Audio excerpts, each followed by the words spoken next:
I currently have $61,000 of cryptocurrency assets over on Aave right now, where I am earning a whopping total of 0.13% APY. So obviously my assets are not on Aave to just earn a 0.13% APY, because in liquidity pools, we can get APYs of 120%, 150%, but it's important not to allocate our entire portfolio there. And I'll tell you why.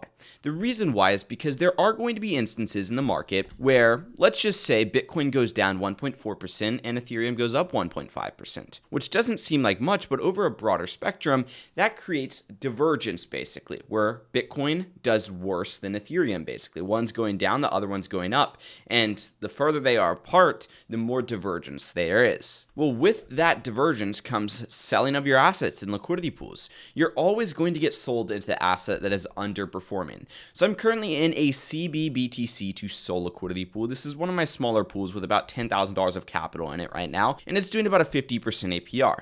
Now, I initially deployed into this liquidity pool because these two assets were correlated. But ever since Bitcoin went down 1.4%, yet Solana went down 5.8%, that has caused me to have divergence loss within this liquidity pool. So I've earned $188, but what this is saying is basically saying if I held my money in the market and I wasn't in a liquidity pool, I wasn't earning fees, I wasn't doing any management, which I haven't really done any management on this pool, just had to open it so far, I would have $78 more. So it doesn't make sense to take the risk, be in this liquidity pool, if you're going to have $78 more than holding the market. Now, I'm not saying that you shouldn't invest in liquidity pools, because that's most definitely not the case. Because I personally have two liquidity pools right here, Desync and ETH, and then Ondo and ETH, that are doing very well compared to holding the market. This one's doing a 180% APR, has $560 profit versus holding in the market. This one is doing a 100% APR, has a $250 profit versus holding in the market. But it is not always going to be like this, and that's exactly why I showed you this one right over here that's negative 78 versus holding in the market. When that divergence happens, you don't want to be stuck behind. Now, I'm showing you divergence on the downside, where these assets obviously both went down, but that same divergence happens on the upside. If Bitcoin were to shoot up, say 5%, it's pretty good gains for Bitcoin, but then SOL shoots up 15%, 20%. Well, all of a sudden, all of our SOL was sold into Bitcoin, which is fine, right? We're happy to have some Bitcoin, but at the same exact time, we could have been up more, which is why we always include HODLs in our portfolio. But if you're like me and you want to make sure that your capital is always maximizing its efficiency and that you are earning the most money possible on your portfolio, even if you do have HODLs, and maybe you don't want to get 7% per year by staking SOL, or maybe you do want to get 7% per year, but you want to leverage up in a sense, then that's exactly what you can do on platforms like Aave. Now, there's a couple ways you can do this. Obviously, the standard way is if you want to, you can just put your assets up as collateral, and then you can borrow stablecoins and throw those stablecoins into liquidity pools. Now, the reason why we always borrow stablecoins is because this will remain somewhat fixed regardless of if the market goes up a ton or if the market does go down a ton. And the benefit to that is if we say borrow $2,000 and then all of a sudden that $2,000 that we now have invested into a liquidity pool of Bitcoin SOL appreciates to $2,500, $3,000, $3,500. We keep the spread. We just have to pay back the $2,000. We keep all of the extra money. Now, obviously this accumulates because we do have to pay a little bit to borrow. It's about 7% per year.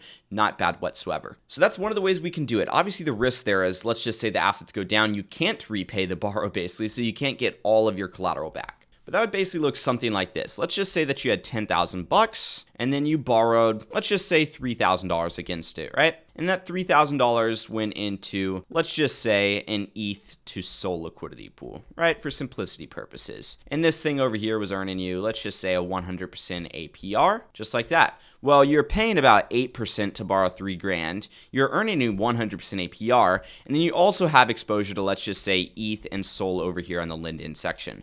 So you have 1.3x leverage to ETH and SOL basically, because you have $13,000 of exposure to ETH and SOL, yet you only put up $10,000. The beauty of this is, while this isn't earning that much money, right? Maybe that's earning 5%, whatever. Let's just assume that it nets out with the borrowing fees, right? But you're earning 100% APR over here, which effectively is going to be about 33% APR on your overall position value, basically, because 10K, right? 100% APR on the 3K, it's 3K a year. It's about 30% APR basically on the position value. So not too bad whatsoever. Now, this is something that I do implement into my portfolio from time to time, but a lot of the times I just like to put up more cash whenever I want to take advantage of dips, which, by the way, that's one of the main things that you should be using this strategy for. Don't go to the top of the market and then leverage up. It's a bad idea, right? Wait for a dip, add a little bit of leverage at a time, right? That's one of the things that we teach within Builder Wealth and DeFi Legacy.